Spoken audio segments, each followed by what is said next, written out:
Word of God today 3-ാം മണിക്കൂർ. സംഖ്യാപുസ്തകം 17-ാം അധ്യായം 1 മുതൽ വാക്യങ്ങൾ. കർത്താവ് മോശയോട് അരുളി ചെയ്തു, ഇസ്രായേൽ ജനത്തോട് പറയുക, ഗോത്രത്തിന് 1 വീതം എല്ലാ ഗോത്രത്തലവന്മാരിൽ നിന്നും 12 വടി വാങ്ങി ഓരോന്നിലും പേരെഴുതുക. ലേവി ഗോത്രത്തിൻ്റെ വടി അഹ്റോൻ്റെ പേരെഴുതുക. കാരണം ഓരോ ഗോത്രത്തലവന്മാരും ഓരോ വടി ഉണ്ടായിരിക്കണം. സമാഗമ കൂടാരത്തിൽ ഞാൻ നിങ്ങൾക്ക് ദർശനം അനുവദിക്കുന്ന സാക്ഷ്യപീഠത്തിന് മുമ്പിൽ നിങ്ങൾ അവ വെക്കണം. ഞാൻ തിരഞ്ഞെടുക്കുന്നവൻ്റെ വടി തളിർക്കും.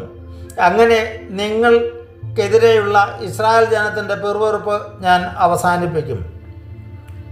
മോശ ഇസ്രായേൽ ജനത്തോട് സംസാരിച്ചു. എല്ലാ ഗോത്രത്തലവന്മാരും ഗോത്രത്തിന് ഒരു വടി എന്ന കണക്കിന് 12 വടി മോശയ്ക്ക് കൊടുത്തു.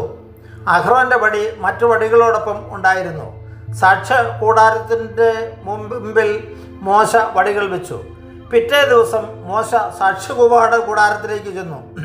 ലേവി കുടുംബത്തിന് വേണ്ടിയുള്ള അഹ്റോൻ്റെ വടി മുള പൊട്ടി പൂത്തു തളിർത്തു ബദാം പഴങ്ങൾ കായ്ച്ചു നിന്നു. മോശ വടികൾ കർത്താവിൻ്റെ സന്ധ്യയിൽ നിന്ന് എടുത്ത് ജനത്തിൻ്റെ അടുത്തേക്ക് കൊണ്ടുവന്നു. ഓരോരുത്തരും തൻ്റെ വടി നോക്കിയെടുത്തു. കർത്താവ് മോശയോട് അരുളി ചെയ്തു, അവരുടെ പിറുപിറുപ്പ് അവസാനിപ്പിക്കുന്നതിനും അവർ മരിക്കാതിരിക്കുന്നതിനും കലഹക്കാർക്ക് ഒരടയാളമായി സൂക്ഷിക്കുന്നതിനും വേണ്ടി അഹ്റോൻ്റെ വടി സാക്ഷ്യപേടകത്തിൻ്റെ മുമ്പിൽ വെക്കുക. മോശ അപ്രകാരം ചെയ്തു. പ്രിയമുള്ളവരെ, ഇവിടെ ഇസ്രായേൽ ജനത്തിന് ഒരധിപനെ കൃത്യമായി ദൈവം തെരഞ്ഞെടുത്ത് കൊടുക്കുകയാണ്. തെരഞ്ഞെടുപ്പിൻ്റെ ഒരു മാതൃക ഇവിടെ നൽകപ്പെടുകയാണ്. അതായത് അഹ്റോൻ്റെ വടി പൂത്ത് തളിർത്ത് ബദാം പഴങ്ങൾ പുറപ്പെടുവിച്ചു. പഴങ്ങൾ മനുഷ്യന് ഓജസ്സും തേജസ്സും നൽകുന്നതാണ്.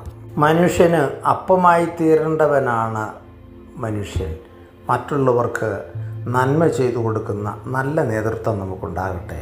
വലഞ്ഞ് ക്ഷീണിച്ചു വരുന്ന ജനത്തിന് അവൻ്റെ ക്ഷീണവും ദാഹവും തീർക്കാൻ പഴവർഗ്ഗങ്ങൾ ഇവിടെ നൽകിയതുപോലെ, അല്ലെങ്കിൽ ആ പഴങ്ങൾ പൂത്തള്ളി ഒലഞ്ഞതുപോലെ ജനത്തിന് നന്മ ചെയ്തു കൊടുക്കാൻ, അവൻ്റെ പ്രയാസങ്ങൾക്ക് പരിഹാരം ചെയ്തു കൊടുക്കാൻ, അവന് നന്മ ചെയ്തു കൊടുക്കാൻ, അവൻ്റെ ക്ഷീണം മാറ്റിക്കൊടുക്കുവാൻ, അവൻ്റെ കൂടെ അവനോടൊപ്പം ആയിരിക്കുവാൻ പറ്റുന്ന നേതൃത്വം നമുക്കുണ്ടാകണം.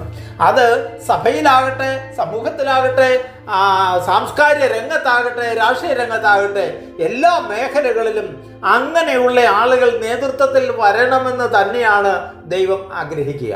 അല്ലാത്ത ഒരാൾ വന്നു കഴിഞ്ഞാൽ അനർത്ഥം അതിൻ്റെ പുറകെ കടന്നു വരും എന്നൊരു യാഥാർത്ഥ്യമുണ്ട്.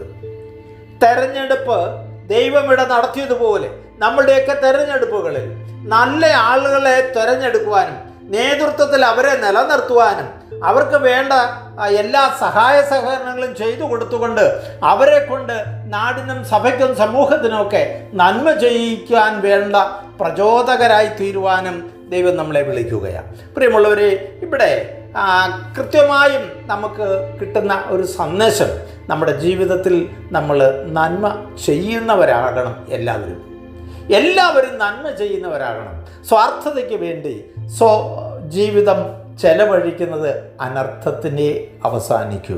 ഈ നോമ്പുകാലം നമുക്ക് വളരെ വ്യക്തമായ ചിന്ത, നന്മ ചെയ്തു കൊടുക്കുവാൻ, സ്വയം ഇല്ലാതായിക്കൊണ്ട് മറ്റുള്ളവരെ വളർത്തുവാൻ. ഈശോ വളരെ കൃത്യമായി പറഞ്ഞു, ഗോതമ്പ് മണി നിലത്ത് വീണ് അഴുകുന്നില്ലെങ്കിൽ അത് ഫലം പുറപ്പെടുവിക്കത്തില്ല. നമ്മളിലെ ഞാൻ മരിക്കാതെ എന്നെ എല്ലാ തരത്തിലും ഞാൻ തന്നെ പരിപോഷിപ്പിച്ചുകൊണ്ട് പോവുകയാണെങ്കിൽ അവിടെ ഒരിക്കലും നന്മ ചെയ്യാൻ നമുക്ക് പറ്റില്ല. ഗോതമ്പ് മണി നിലത്ത് വീണ് അഴുകണം. നമ്മൾ തന്നെ കുറയുകയും മറ്റുള്ളവരെ വളർത്തുകയും ചെയ്യുന്ന മനോഭാവം ഉള്ളവരായി നമുക്ക് മാറാം. ദൈവം നമ്മെ സഹായിക്കട്ടെ. പിതാവിൻ്റെയും പുത്രൻ്റെയും പരിശുദ്ധാത്മാവിൻ്റെയും നാമത്തിൽ ആമേൻ.